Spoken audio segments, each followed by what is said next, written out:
the Tigers, the Nordiques, the Whalers, the Seals, the Americans, the North Stars. Who's gonna stall? Who will go far and earn the keg? Who's gonna earn the keg? We'll find out in time. Give us a holler on the whoop line. Monday Night Lights podcast is back. Brian Piercy here with Andrew Hedis and Pistol Pete. How you fellas doing today? Fan-frickin-tastic. Doing pretty solid here, Piercy. Good. So, the playoffs are almost here, so things are a little bit quiet. But as always, give us a call on the Whoop line, 714-75-WHOOP. Email the show podcast at MNLHL.com. Follow, subscribe to us on Twitch. I just hit my eighth month today. I think we had Math hit his 6th month today as well. So if you have those Twitch Primes available, make sure to do that. Also, watch our videos, youtube.mnlhl.com.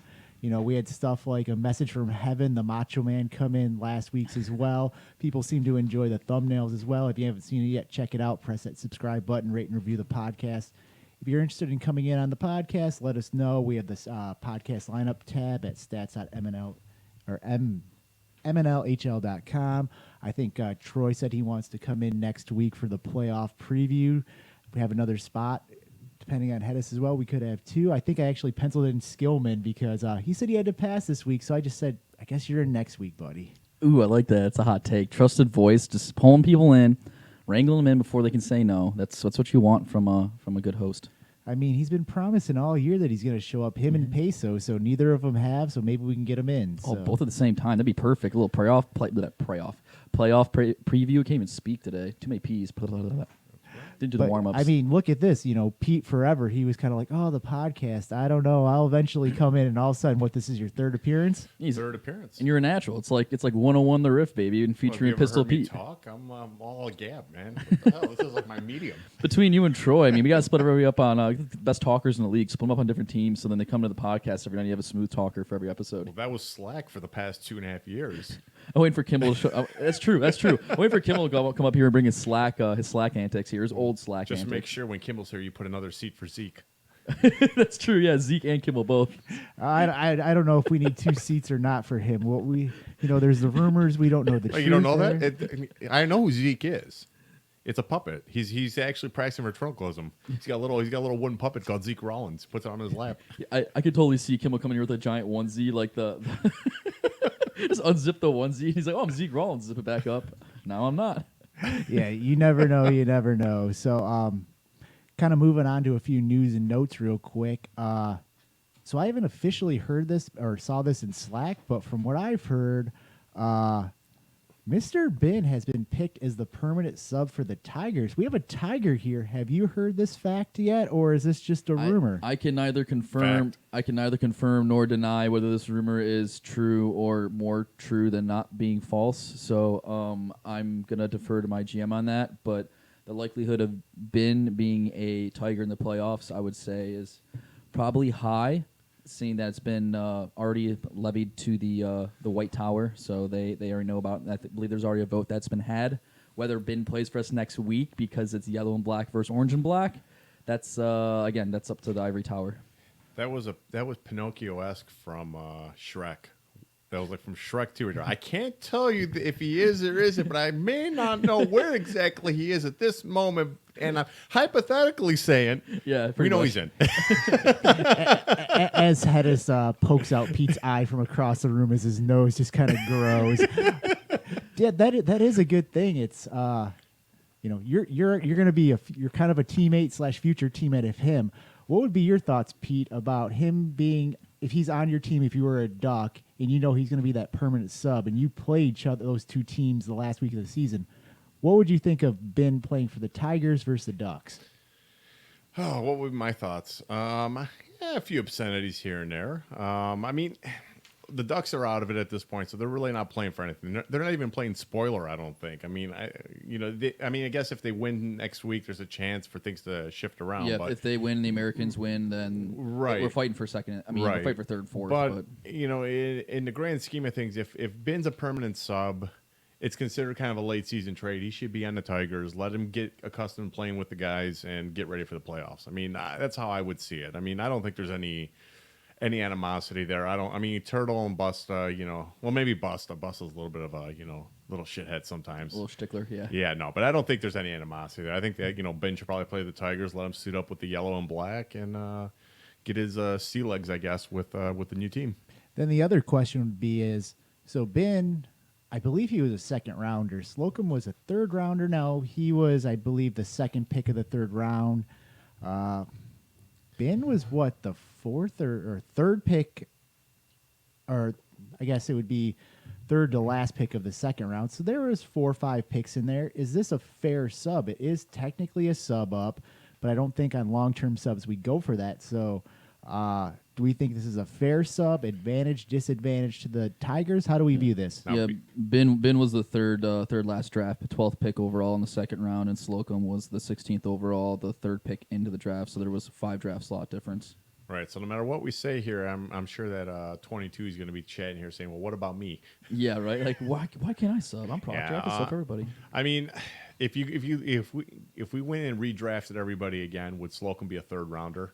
No, Probably not. Probably not. Probably not. So he was a steal, I think, for the Tigers. Although now he's gone, right? But I mean, Yeah. he would have been a steal. He probably would have been higher up. So I mean, talent wise, it's probably an even trade. And you figure Slocum is a little younger than Ben. I mean, Ben's still very slick out there, great hands and great shot. Maybe not the fastest guy anymore out there, but still he carries. He may not be the fast guy, but he plays fast, right? I mean, he's always in the right position, so he's never really out of position, even if he might not have top-end speed at this point. So, talent-wise, I think it's an even trade. By the rules of Monday night, unfair. And I mean, and another factor to kind of account for too is, I mean, sure, like you can't really. I think you guys touched on it last week in the pod that it's not like you can control exterior factors that happen in people's lives, where they have to move for a job, family, something else happens, etc., or life-threatening illness or something. It's not like we want Slocum. We wanted to replace Slocum with if we could just get a perfect replacement. Hey, Slocum 2, Electric Boogaloo, let's bring him in. But we obviously you can't. So I mean, if you know that ahead of time, you know that maybe 4, 5, 6 weeks, maybe you know that like in November before he's going to leave in February. I mean, you knew that way ahead of time, like. Would those trades have still have happened earlier on? I mean, there's so many X factors can go into it because the team is built like a certain way. So, for example, I mean, like the Tigers, I mean, we kind of built kind of like the Deeks a little bit, and maybe I guess now kind of like the North Stars, where you have like 2 good guys on your first and second line, and then you have the kind of left wing lock, right? So then, if maybe if you don't have, you have to replace Slocum with someone that's like a third rounder. I mean, and not like the value you drafted, you end up getting someone that's not that. Maybe none of those trades happen early in the season. There's so many different question marks. So. I don't necessarily just think that Ben. I think Ben's a fair sub because, I mean, like you said, if you redraft today, most people, no offense to Ben, but most people will probably take Slocum over Ben. Yeah, it's tough. Long-term subs, you're never going to have anything perfect. You kind of take draft position out. Now, normally you'd be going for someone outside the league, but with the playoffs coming up, it's a good fit for a player who wasn't going to make the playoffs. He has an opportunity to now play in the playoffs. Last question for this before we move on is, will the curse of Ben carry on to the Tigers? I don't think so. I don't think so. I mean, if you look at the curse of Ben, I think that's called Ben being drafted on teams that are just end up being horribly bad. I mean, the last 2 years, what was the Deeks? Was it the Deeks? He was an American last year. American last year. So American last year, a Duck this year, and both those teams kind of had the. I don't know if you want to call it whatever it was, but man, they weren't really playing too well, right? I mean, they kind of. Crap the bed both times. But I think if you saw like with yesterday's game, the way Ben played, I think a lot of it is he came to a team that is in the playoffs, has a good playoff spot. They're playing pretty good hockey at this point. And in Ben's case, there's no pressure to win. Just play hockey. And you saw how calm and collected he can play, and he popped a couple in, right? I mean, I don't think there's a curse of Ben. I think it's just Ben is cursed to be drafted by a team that doesn't do well. Yeah, I mean, if your team takes chances on a couple of flyers, maybe like, oh, maybe this might be the steal the draft sort of thing, and then they don't pan out. I mean, then you can end up like the Ducks, or you could, when you take a couple of flyers and they pan out, you can end up like the Seals. So right. I mean, it's kind of razor thin depending on how your team makeup works. I mean, it's a tough one. I think everybody would love to see Ben win a keg eventually. But then again, you have Cocky Skillman, on his team as well. So, I think good Skillman- versus bad. It's kind of how do you make that decision? Yeah. Hey, look, Dylan's just as cocky as Skillman is. So yeah, I feel like the that's- top 4 teams are all cocky, all 4 of them. No, so. we're humble. We're humble. Oh, Very so humble. So humble. So when you're like the 4th humblest guy in the team, and No. like the goalie, which isn't even on Slack, Oh, I'm like a humble- chirps more than anybody Oh, else. come on, man. I've made this point. I'm a humble guy. I just play. I just act like a dick on the ice. Between Troy, Ty, and then like Aaron's not on Slack, but Yeah. the amount of like snapping he does, or he's like, Yeah. oh, just getting big for the big game. I'm like, Yeah. okay, Aaron, I see you. He's like, oh. And before we move on, I wanted to say because the point you were making about going in or out of the league, and I think it's better that we do this in the league because I mean, let's look at the North Stars last year, right? We had the what was it? Not the Slugger, Choden experience. The Choden experience. yeah, where they have brought in Graham somebody- sub all year, and then they push him out right, for the finals. and we brought him, and they brought Choden in for the finals, and I think we've seen him one time during the year, and he comes in, and high motor guy, wasn't the most skilled one out there, but his motor was so freaking high, and it just threw everybody off. And we said it's kind of unfair that we're bringing in people this late to play in the playoffs that we haven't had a chance to really play against, vet, and get used to them. So in this case, we all know Ben. We've played with Ben all year long. So the fact that he's a long-term sub and equal skill, I think it kind of makes it a little bit more fair for everyone. You feel a lot more comfortable with Ben, who you've seen play for the last couple of years, than a Yeah. Spizek or Ringer Rick, where you've seen them play a couple times, but you haven't consistently seen them play, so you don't fully know what they're about or what they could turn it on during a playoff time. So I think everybody's a lot more comfortable allowing him to have Ben right, sub no compared to asterisks. I someone mean, else. basically comes down to no asterisks. We know Ben. We know what Ben can do. We know where he's coming from during the game and how he's going to play. So we know what to expect. And and I think everybody pretty much gave it a kind of a thumbs up as far as the ivory tower and all their secret dealings and handshakes that they do. So as always, we talk about you could always give us a call on the Whoop line, 714-75-WHOOP. And we did get a call from one of our favorite voicemail people. I believe it's Mr. Billy Baloney. I was able to see on the transcript it was him, but I actually did not listen to this, so I have no idea what he's going to say. But I'm excited to hear. So let's I'm pretty stoked. take a listen. Hi, it's your old pal and friend of the show, Billy Baloney. I've been away for a while on a cruise to the Virgin Islands. That name is a bit of a misnomer after old Billy been there. But the rocking back and forth of that boat got me thinking. It's less than 2 weeks until Valentine's Day when this airs. And I know plenty of listeners have partners they haven't gotten something nice for the holiday. So why not get a Sibian? Your partners won't say nay to this vibrating saddle, and I guarantee it. Are you tired? Well, you'll be rendered so redundant with this fantastic product, you will never have to work again in the bedroom. Show her how much you care with a gift that says, I give up. Use promo code WHOOP, WHOOP, WHOOP, WHOOP, WHOOP, WHOOP, WHOOP, WHOOP, WHOOP, WHOOP, WHOOP, for 69% off your order. Sibians, we've been rendered useless. Billy Baloney never disappoints. Speak for him. Speak for yourself. Us Greeks and Italians, we're never rendered useless. So here's my question: is it just one whoop, Billy Baloney, or is that 9 whoops? Because I counted 9 whoops there. And is it like a tonality thing, or you have to say whoop, or do you have to type in It's stackable WHOOP? coupons. Stackable. Oh, stackable. That's how you get the 69%. Whoop, whoop, whoop, whoop, Makes sense. Yeah. Yeah, each one gives you a little bit more of a discount, but And compound interest and all that kind of stuff, too. 6.9 plus 6.9 plus 6.9. But yeah, as always, I would say if you don't know what a Sibian is, it was famous on Howard Stern. Give it a look up. This is a semi-family friendly show, so we don't need to go into too many details on that one. But yeah, as always, Billy, we love your voicemails. It's like sitting on the freaking engine block of a 68 Chevelle or something like that. I'm probably a little young, unlike you, for that, but interesting point there. But moving on to our pick'em standings, we're down to 2, just like last week.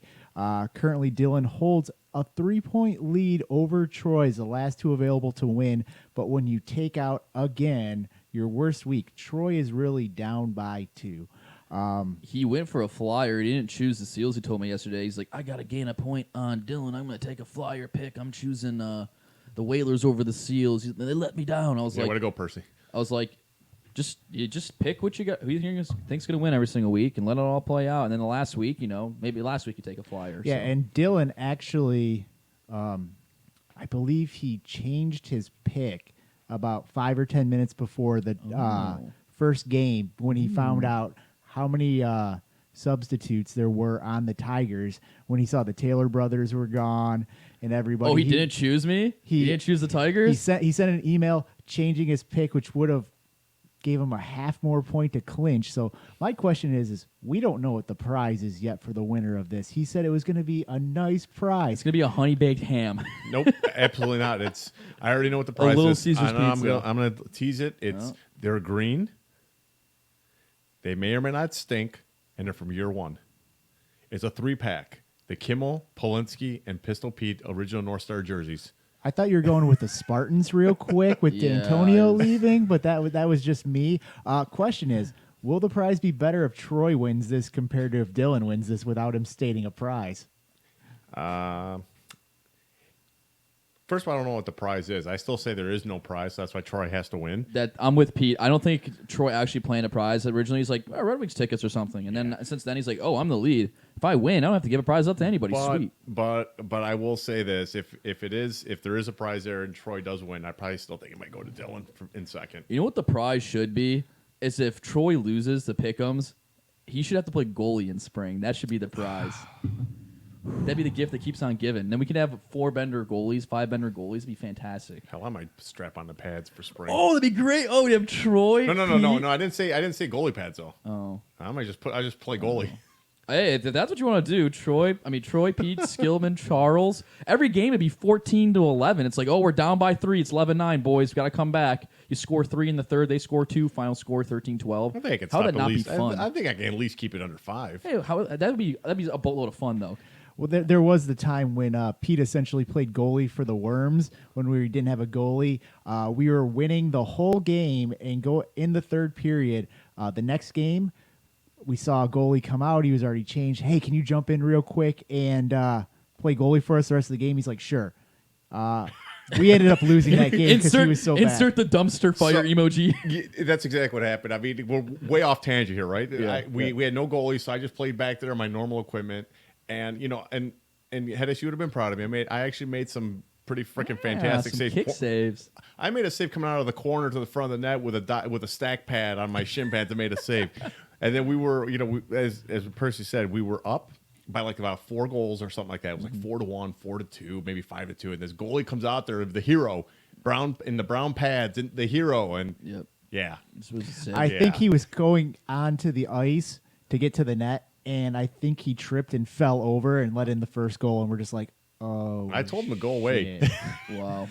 Anyways, if you want to Anyways. see our full pick'em standings, go to pick'em.mnlhl.com. You can see the full list. We only have 2 people that can win it, but if you want to see where you are, where That should be anybody the is, go prize. there. And that should be the prize. That's my thoughts on that. That should be the prize, Troy. If you lose, you should have to play goalie in the spring. Let's bring it back.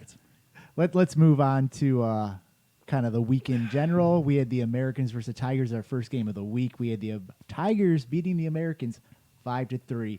As the winning goalie here, Hedis, why don't you give us your first start of breaking down this game?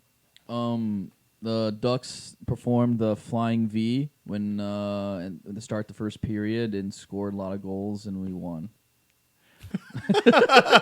So I'll give my breakdown of the game then. Very good, short but pointless. Yeah, I mean, Okay, Tigers came out hot. You yeah. guys scored 3 in a Yeah.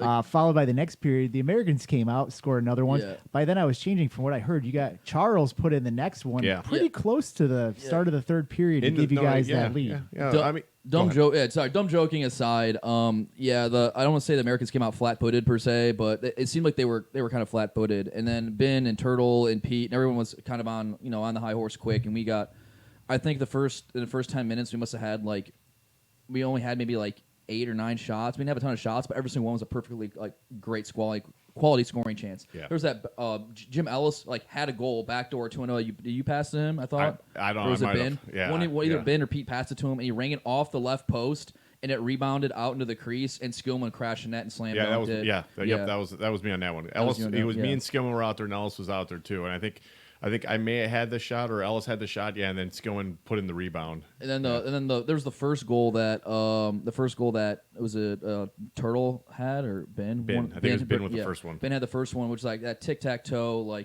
crashed the net, and it was just like across the crease, through two defensemen. And Right. I mean, we're up 3-0. Everyone's feeling great, and then the second period happened, and we was kind of in that mode of everyone's kind of we have another game to play, and we're up 3-0. Let's kind of walk it back a little bit and let's go back into kind of our turtle shell and just kill out the rest of the game. Maybe win 4-1, something sort of like that. No, the Americans were not about that life. They wanted second place, so they came out hot as a gun, and I felt they controlled it. Ice completely flip flop. Ice tilted in their favor. They must have outshot us 20, 25 to 5 in that period. I felt like we were just standing in mud the entire time. We had the puck was in our zone. I saw a bunch of shots. They got 3 goals. Proctor had actually, speaking of which, Proctor scored his 100th goal. There's a couple nice pictures. A video Busta had. There's a picture that Math had where I went for a poke check. Probably should have just stayed in the stance to try to stop it. Missed it by that much, the curve of the stick, and it was went to the right side of my pad. It was a nice goal. Star had one on me from the point where he shot it through a bunch of legs. Couldn't see it at all. Perfect snipe off of a post. And Pete, you actually subbed for the Tigers. How much did you have a little bit extra motivation as a sub because you knew this game impacted the North Stars' chance at a bye? One of the reasons why I said yes to sub. I mean, I still, I had because we needed we want the bye.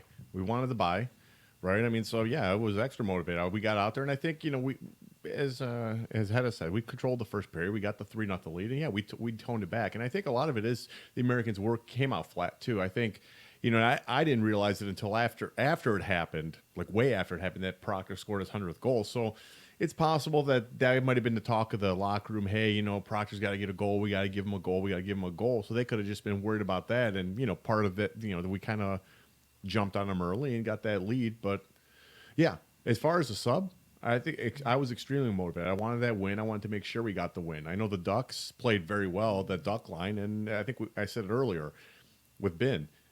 They have nothing to play for. They're playing loose. There's no pressure to win at this point because the last 6-7 weeks has been, we need to win a game. We need to catch the Deeks. We need to win. We need to win. We need to win. Well, they come out here and they're like, we just need to play, just have a game, and they popped in, I think, 3 of the 4 goals. Yeah. The other thing coming out of this game was preseason, we had a little bit of a bet. I think this person might have got one extra shot out of it because of trades, but Sips ends up losing his bet of scoring on Hedis, and I think he owes you a steak dinner. Yeah, I don't know if it was finally decided it was a steak dinner or $50 or whatever it was between Troy, Ruth Chris, or I don't even know who that is. I haven't even Googled that name. Yeah.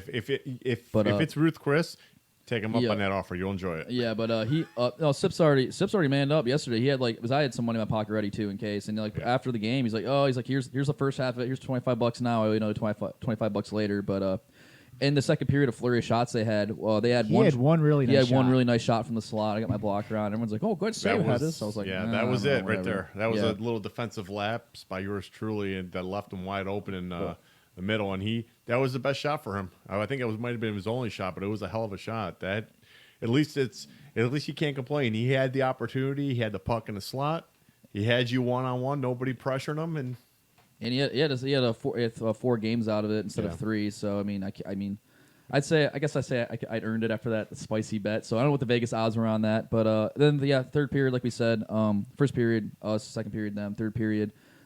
Big Cat, even. Yeah, it's pretty even. It was pretty 50-50. Big Cat, Charles Mackey, and you kind of jumped on the puck around 10-minute mark, and someone threw it to the slot, and he got his second goal this season. Yeah, so the first goal off his actual stick. He said. Yeah. So I still haven't seen the write up yet. Hopefully you put one out there. No, so and that one was, I had the puck down the wing, and I tried to play a. A little, not like a trick shot, but I actually flipped it up and put it on its edge because I wanted to shoot it at Flo to kind of get the rebound. I didn't want Flo to have a good catch on it. I didn't want to keep it so it can die in his pads. I wanted it to be like a knuckle puck, whatever. And he made the save and it went right back to me, and I went around the net and I found Charles. And And Charles was absolutely hilarious. I told him about the write-up, and he goes to me on the bench. He goes, I've already scored a goal, but that, mind you, that's the first goal I've scored actually off my stick because the other one hit him in a body part or something like that, off his rear end, I think. And he also said too that. And this, I forgot about this when he goes, I finally learned my lesson because I've been yelling at him when we were on the Ducks. I kept yelling at him, Charles, keep your damn stick on the ice. If you're in front of that, keep your damn stick on the ice. And he saw me go around. He's like, oh, shit, I got to put my stick down. And he scored on the goal. But, yeah, it was a great shot. He beat Flo coming across. And then I forgot how we got the last, and we got one more. Yeah, Ben got it was about 2 minutes left, shorthanded. He came down and 2-on-2, and he just put a clapper past Flo. I think Flo would want that one back. Super nice win for the Tigers. Had a ton of playoff ramifications. We'll talk about that coming up. But our next game of the evening was the North Stars beating the Mighty Ducks 4-1. Pete, since you're a North Star, why don't you give us a quick take on this game? So the hot take, right? We had about 4 or 5 guys that played in the previous game. Well, 4 guys played in the previous game, plus Ty screaming his lungs out on the previous game. So we had we had a few tired people. I think the Ducks jumped on 1-0 on us, but it wasn't really a very fast game. The game was kind of slow in the first period. Slow in the second. We got the tying goal, I think, at some point in the second. I forgot. I put the puck. I forgot who got the goal. Someone said Troy got it. Troy got it. No, Troy got the Ellis made a great play to Troy. Troy shot it through a screen. I was screening Z at the time and just moved out of the way, and it just found the back of the net. So great shot from Troy, and we got the 1-1 tie, and it was kind of a slow game. I mean, the highlight of the game obviously was Suits. He came back. It was his first game back from his hip injury.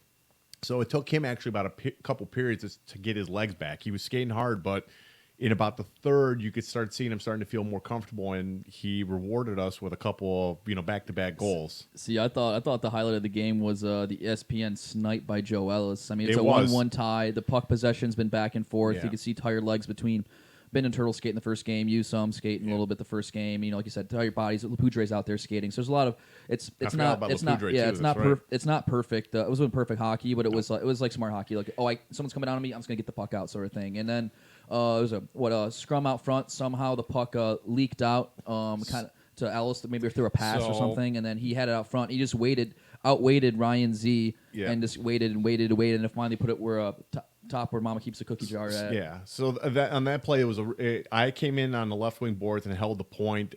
Troy was down low. No, Ellis was down low in the corner, and then Troy was in front. The puck was on a rim around, and I caught it, and I played it back to Ellis, and Ellis made the play to Troy. And he went to make the play to Troy in the front, and either Troy bobbled. I can't remember if Troy actually shot it and it deflected, but whatever happened with Troy, the puck ended up in Ellis, and he had started moving to the front, and that's when he made that play, got to the front end, and outweighted Z. Yeah, Chad was there last night in the stands, inside the glass with Chad Polinsky, and he was like, "Oh, he's like, I've never seen an ESPN later. That was such a great goal. Yeah. Oh, top 10. It was a really nice goal. And like Ryan Z, when you're down like that, there's nothing you can really do outside of get your hands, attack the puck angle, and like he was already down from the first save. He just had no help. I don't know where the second defenseman, the backside D, was for the Ducks or the forward. And I have to say, and I told this to Ellis after the game too. I really enjoy the game Ellis has been playing. Ellis was obviously, I think, part of the trade from the Tigers to us. And I told Ellis, he's been playing a fantastic game for us. That line, because you got me on line one, and Troy's been, putting the puck in the back of that. But we know Troy's not the most fleetest of foot. He tries. He gives it a lot of effort out there, but he's not the fleet of foot. But Ellis is really that glue of that line because he is playing such smart hockey out there. Simple things. Waiting to make the play. Like there was about 3 or 4, a couple plays in that game where he had the puck in the corner and didn't do the normal, I got the puck, I immediately got to throw it to the front, or I immediately got to give it to somebody because I can't hold on to it. Nope. He sat there, held the puck, was bearing down in the corner, looking for open men, making a play back to the point, or making the play down low, waiting to make a good play. And I told him, I go, you're playing fantastic hockey. The way you're waiting for everything, the way you're looking for those open men, you're making my life a hell of a lot easier out there. Yeah. And a big thing for him is obviously the beginning of the year he was missing a lot of time because of work, and that trade really works out or helps the North Stars out because he's now showing up consistently, which really helps out. Now your fearless leader, Mr. Troy Otto, he did call into the show and leave a message, so I think we should listen to what he has to say. By all means. Hi, it's your old No, that's Billy Baloney. that's He Billy. needs to talk Billy about the Baloney. Sibian again. Well, let's take two real quick. But, What up, boys? Sniper Otto calling in on another Tuesday after another North Stars victory, but I'm not calling about that. I'm just curious if Piercy's continual refusal to acknowledge the North Stars' success all the way to the bitter end, even when Grandma Gio gave him a chance to change his mind, and the fact that I predicted the Seals and North Stars in the keg finals at the beginning of the year, only one, and the fact that Hedis guaranteed the Tigers would get the 2 seed, and we know that that didn't happen. Have we just proven that I'm the smartest guy on the podcast? I'll hang up and listen. Have a nice night, boys. Go North Stars.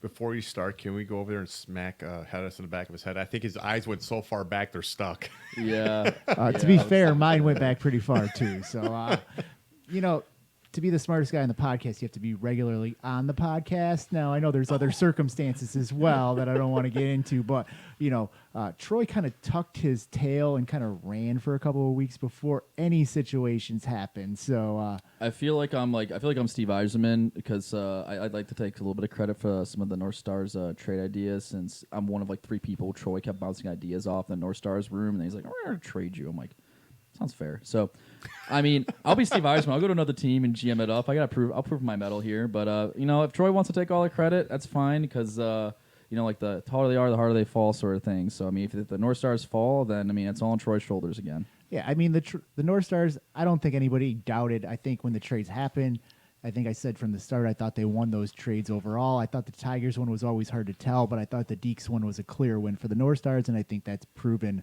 that point. Now, as far as, we're so good, we're going to get a bye automatically, essentially until last night, the Americans still had, control of their own destiny. So for me, not changing my mind there and thinking that the Americans could pull out 2 wins in a row is not absurd on my end. Hell, if you guys had lost in regulation yesterday, there would have been a 3-way tie, and based on tiebreaker, we would have ended up in second place if we beat the Ducks next week. Because what would happen is all 3 teams would have 31 points, and according to the Ivory Tower Panty Google document, it comes down to who has the best record of points combined between those 3 teams, and then you guys have a 2-1 record against one team and a 1-2 record against the other team. We have a 3-0 record against the Americans with last night's victory, and then we had a 1-2 record against the North Stars. So we would have the most points of like the 3-way, and then we would slip in as second. So then it would be between you and the Americans who gets third. So there was still a possibility even last night where there's a 3-way tie and come down to weird tiebreakers. Maybe you have to do the pinball machine at Skillman's house, pull out, this is the second place team. So, I mean, it wasn't even guaranteed last night, but the trade has obviously worked out. I didn't think they had enough steam to kind of pull into that second spot, but I think the Americans the last couple of weeks have kind of imploded on themselves. When we go over, we can talk about how much they've imploded on themselves when we talk about playoff scenarios coming up, but Right. You have to tip your hat to the North Stars on what they've been able to do since that trade. So, yeah, I mean, it comes down to the trade. I mean, really, if you look even at the Elo bot, it's a pretty good example. I mean, you look at the North Stars; I think they had one uptick before the trade, and then after that, it's just been a steady climb. Okay, I mean, you pretty much turned around the whole forward lines of your team. You put Gio, myself, and Ellis on the forward lines.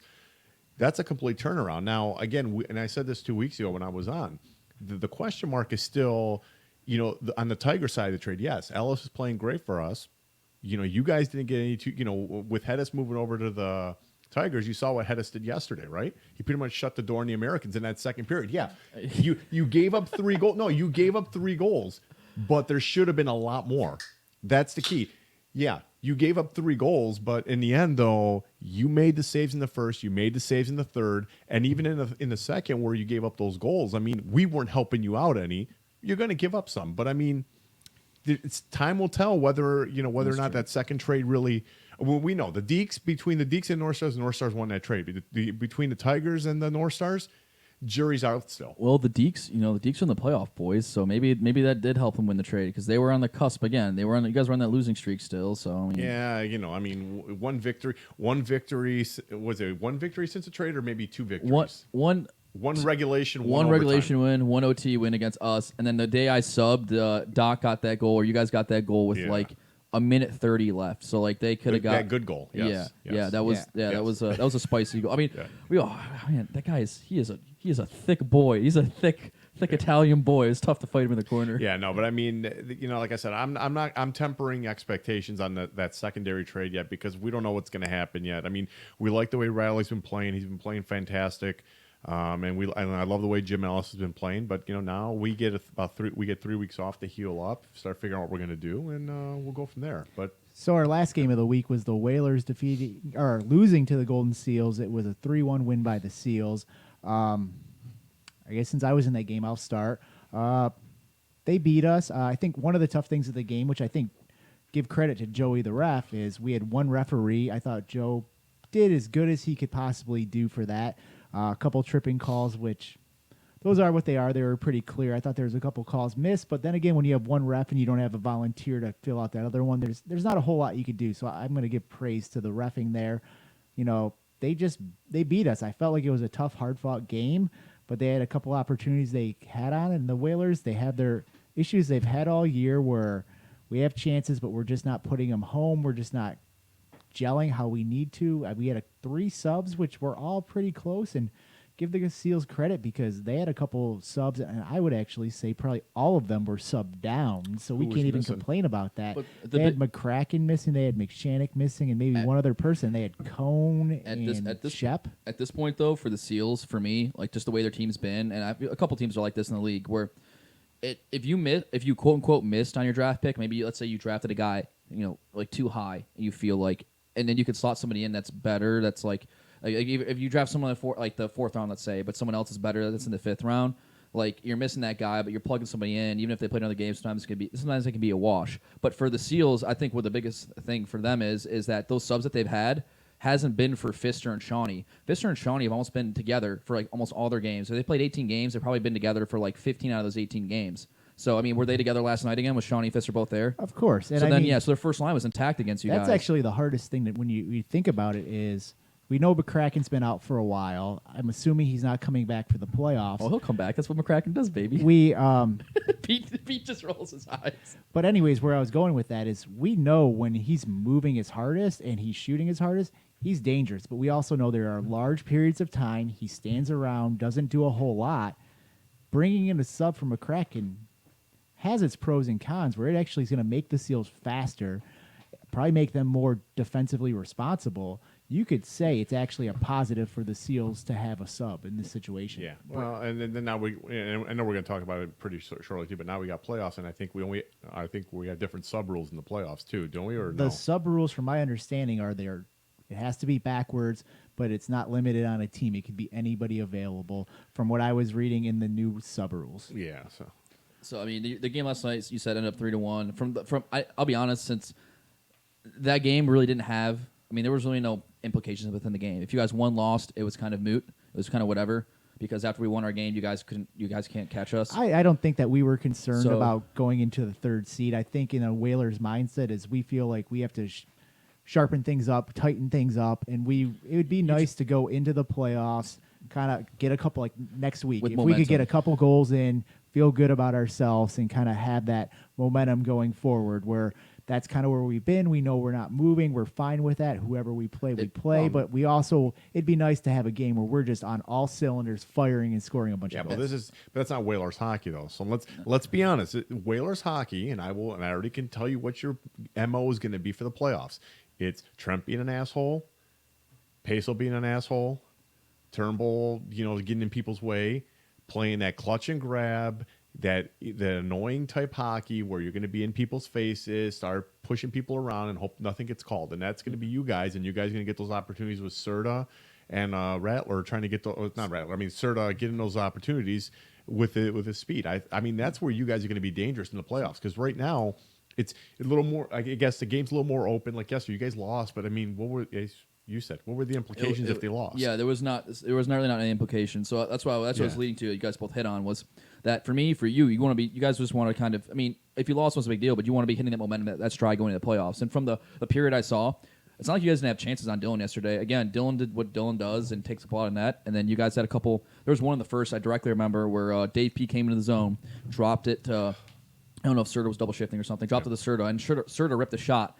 And Dylan went down and it hit high shoulder, but there was that much room between the shoulder and the crossbar. If it's not me or Cam or shorter goalie, that could go in. Or if Dylan just takes an extra half second, that could go in. But his shoulder half an inch deflected higher, out, half an inch higher, And then so I mean the play from the game I watched with you guys, you had a lot between the first and I watched a little bit of the second.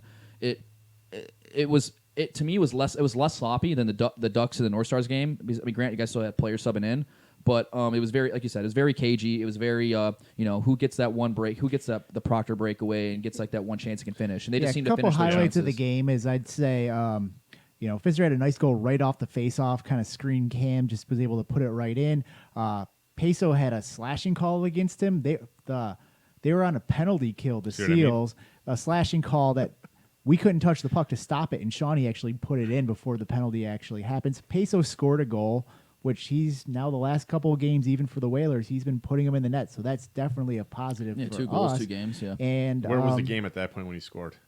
I think it was 2-1. Okay. Or 2, and then 2-1, Shep had a breakaway that he finished as well. But I thought for the Whalers, we were moving the puck around good. We were having a lot of chances. We just got to put them home. So it'll be an interesting thing going into next week in the playoffs if we can kind of right the ship and continue to move the puck good and just be able to finish a little bit better. So let's move on real quick. We got the power rankings. We'll just run through them. No reason to talk about them. Troy has the Seals, North Stars, Tigers, Americans, Nordiques, Whalers, and Ducks, followed by the standings of the Golden Seals are in first with 39 points. We have the North Stars clinching that second-round pick with 34. The Tigers and the Americans both 28 points. Whalers, 21 points, 18 for the Nordiques, and the Mighty Ducks are at 12 points. Every team has 17 games except for the North Stars, who regular season is done with the bye coming in the next week. So kind of let's start going through the scenarios of the playoffs. Not a lot to talk about because most of them are locked up, but the Seals are currently locked in at number 1, followed by the North Stars at number 2. We do have a little bit of stuff going on for the number 3 seed. As we talked about, there's a lot of talk going on with the Americans getting the 2. Well, right now, the Tigers control their destiny for the number 3. With a win against the Ducks next week, they'll get it. If the actual Tigers lose to the Ducks, the Americans win versus the Whalers, they would get it. But if both of those teams lose, the Tigers would actually get it with that tiebreaker. So right now, I think you would have to say advantage goes to the Tigers. Amazing what a week does, huh? It is. It really was. Because, I mean, I think 2 weeks ago and even last week, it was Americans controlled their own destiny. Even though Grandma Gia told you. But I mean, really, 1 week, and all of a sudden now the Americans are on the outside looking in for that 3rd seed now. And let's be honest, the 3rd seed is kind of important. I mean, when you look at the playoff implications, I mean, they get the Nordiques first round, but who wants to be in a 1-game elimination with the Deeks, who all of a sudden have coming off a win? Cohn's been playing fantastic. I mean, he hasn't won a lot of games, but you look at where his goals against is, right? I mean, they just played us and beat us in a shootout. So I mean, we get the 3rd seed, and it's like great, we get the 3rd seed, but we get to play the Deeks. Not that I'm loathing that because I mean, I don't know, we thought we played pretty well against the Deeks, but by the same token, it's like being third or 4th or 5th or 6th at this point. Like it matters, but it doesn't matter as much. I guess it kind of matters which team's kind of hot at that point. Yeah. So I mean, I know that most teams probably don't want to play us because of the whole Matt Taylor Ben kind of connection maybe, right. or if he's or Chris there, Taylor, obviously, right? I mean, if he's there, I mean, not that he won't show up for playoffs, but if he's not there, he goes to business a lot, which kind of sucks. But work is work. We're adults now. Yeah, we're adulting. Facts. But so it'll be interesting, kind of going into the playoffs to see which team, where everybody where they line up, but the likelihood of the matchups based on between the Ducks and the Tigers next week. If we win, assuming quote unquote. It's going to be It's going to be the Tigers and the Nordiques, and then the Whalers and the Americans. Yeah, no outcome of the first round would surprise me as far as anything could happen. That's why we keep talking about that bye is so important because you want to get into a 3-game series to kind of prove who is the best team. Right, and that's kind of what we were fearing because we all know Gio's out, had a little medical operation, so we wanted to get Gio healthy because, I mean, I want to play for the simple fact that I don't want to lose our edge because right now we're hot. As a team, we're hot right now, right? I mean, we've won 7 in a row. The only blip we had was against the Whalers having to go to a shootout. But we've been hot, so we're pretty much peaking where we need to be peaking going into the playoffs. So the fear is, you're out for 3 weeks. You hope you sub a lot, or you hope that sticks and pucks do the thing when we're there. But I mean, those 1-game series are always scary. And I mean, right now, I mean, I don't know how the matchups work out well. I mean, I don't know, like with the Tigers, who you guys would rather face. Would you guys rather face the Americans in the first round, considering your record, or would you rather face the Deeks, who, you know, if they get like a hot cone being hot and fem being fem, I mean, they can cause problems for you guys. I don't know. I mean, we can't. I don't think we can physically play. I don't think it's possible mathematically for us to play against the Americans. No, so it's either the Whalers or the Nordiques. Yeah. No offense to the Whalers, no offense to Nordiques, but like I kind of view them kind of the same way. Like, I mean, like don't be wrong. I feel like Koner can get a little bit harder than Cam can. Like, Yeah. I mean, it may not take be that, Cam. Well, I mean, it may not be like there's. No, he's been giving me shit on he's the been giving me chat. shit. That's Yeah. fair. I feel like he can get harder than Cam can sometimes, where he is. But he's not. He may not be as technically. I think they both admit that he's like Koner's not as technically, you know, like goaltender as Cam is. But like the way Koner takes up but more Koner than takes net, up more net. yeah. And the way Koner plays, sometimes he can just get hot, and then like pucks can hit him, and he just gets in that zone. Right. Whereas like Cam's just more consistent. So if like. Do you want to take the Pick your chance? poison, right? Yeah. Do you want to take the chance at Koner playing like A+ and playing at 95, or do you want to take the chance of playing Cam at like a 90 and playing at like an A- all the Yeah, time? I mean, so I mean, it's just like it just depends. I mean, then or Koner could have like a bad game and play at like an 85 or something. But I mean, by the same token, it's like like you said, pick your poison. You want a hot goalie. You want a hot goalie, or do you want a goalie that could be really, really hot, or like, you know, that's really good. And then both offenses to me this season. Between the Whalers and Nordiques, you guys have both kind of struggled at points to score goals. So and like personally, if I had to pick, if I was on the American side and I said which team would I rather play, I don't think I'd want to play the Whalers in the first round. I really don't think I want to, because I mean, if you look at the Americans are built with, you know, Proctor and Antioch. They're built more of a finesse team. They're not built for a like hard checking team. I mean, yeah, Star can play that kind of grinding type game, and so can Edge. Yeah, Edge will hold his own. But if you're Proctor and Antioch and you got to go through Trent, you got to go through Turnbull, you got to go with some of these guys who may not, and even you, Percy, the Proctor stopper, may not necessarily be thinking, I'm gonna have a great little forecheck or a great little finesse poke check to get it from you, or more of I'm gonna have a great little hip or shoulder to stop you. You know, that kind of wears on you. I mean, you know, Proctor's Proctor. He can get open and stuff like that. And yeah, we know he likes to play. You know, we know that Star and Proctor like to play the deep ball. Hey, look, I think the biggest factor going into the playoffs for all these teams is that if you're in the third or the fourth slot, you get home ice and last change, boys. I know. Last change, home boys. ice. You get the left bench. Hey, that's what I'm talking about. So after that, obviously the person who doesn't get the third seed out of that gets the fourth seed. The fifth seed's locked up with the Whalers already. We have the Nordiques locked up with the six. Ducks, thank you for playing. Kind of the last subject I have for the night is all the playoff games are going to be on the Olympic ice. Does that change anything, and does that favor any team versus another team? For the first round, well, for all of them, to be seen. As far as the first round goes, Olympic ice will obviously favor the speedsters. So It favors the Proctor and Americans Antioch. in my mind because Yeah. it gives them more ice to do stretch passes. But again, it's, you know, if nobody's been taking notes, the Americans' game plan, and I'm sure they're going to change it after they hear this, the Americans' game plan has been pretty damn simple. Win the puck to Star, Proctor skates out to the left wing boards, makes a cut across the blue line, and Star looks to do the home run alley-oop over everybody's head pass. And because it's Olympic ice, he has more room to work with. I mean, I was laughing. I was kind of joking around on the party deck last night saying for the next time we play the Americans, the North Stars are just going to be wearing outfielders' mitts and just wait for the pucks.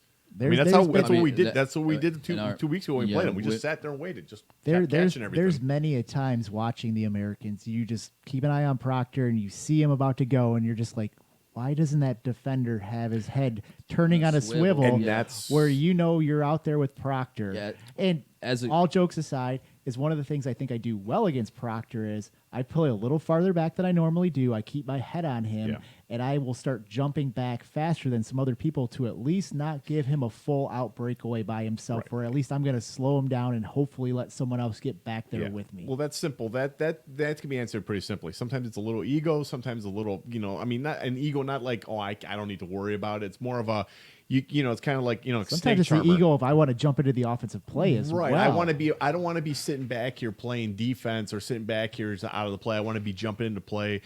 Or or even like you Or get that little snake charmer type feel where you're like watching the puck, and slowly scooting toward the puck, and you forget your responsibility. That happened one time with Myers yesterday. I think more so it's like positionally, because like positionally, you're playing left or right D. You want to be at like the blue line, and the offside D wants to be a little bit out of the zone. Yeah. But like when Proctor's in between both D and he's like jumping before like the Americans even have the puck on their stick, like.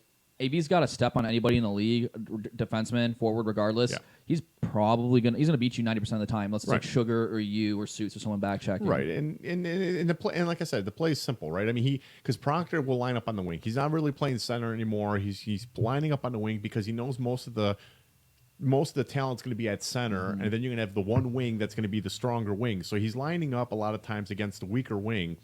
But for those home run plays, but the home run, he's a lefty. So he's looking, he's not looking to catch the puck on the left wing boards. He wants to catch it on the right so he can get a better blade to the net. Unless he's going to try that little cute little pull back, like he tried on you, pull back to the short side and go and roof it over you. I think he might have scored that one, but I know you stopped him on one of those. But that's what he's doing. He gets to jump, and when the defensemen are like, oh, he's going, they're not anticipating that he's going to go from that 1 point back across to the middle, and that's where Star's going to catch him. Star's not going to look to so much as put it up the boards as he is going to try to go out the middle with it. Yeah. So if the defensemen are smart and at least one guy's hanging a little farther back, most of the times they're going to stop him or draw him offside. Because, I mean... a la Thai style. Yeah. I mean, yeah, that's true. Draw him offside. But, yeah, that's another thing, too, is... I guess for the American, we're stuck specifically on the Americans right now, but I mean for the Americans, like Proctor, no offense to him, but from a goalie standpoint, if I give him like 10 pucks to shoot from like around the middle of the zone, like around like the circles and the hash marks and stuff, he's not probably going to score more than like once. Like he just doesn't have as good of a shot, maybe like twice or something. I don't know, whatever. Point being is he doesn't have as good of a shot as like. As like Matt Taylor or like Joe, even Joe Ellis has an unreal shot. Like you have a hard shot. Like Proctor's shot is like it's good placement, but it's not like it doesn't have that carry, that speed. Like it's generally not gonna beat you if you get a good look at it. So if your defenseman's just in front of like a player like that, like Proctor, you should most times the goalie will stop it. And I'll give my personal opinion. I think this will be most people won't agree with it, but playing on both ice against one team is I actually thought the Seals were quite a bit better on the NHL ice. Surprisingly, they have the speed where you would think the opposite, but I think it's a whoop factor of not dealing with that bigger ice, the width of the ice. I think that really hurts the team, and I've just found that we were a lot more effective against the Seals when we played them on the Olympic ice. I don't know if it was a one-time thing. I don't know if it was some crazy anomaly.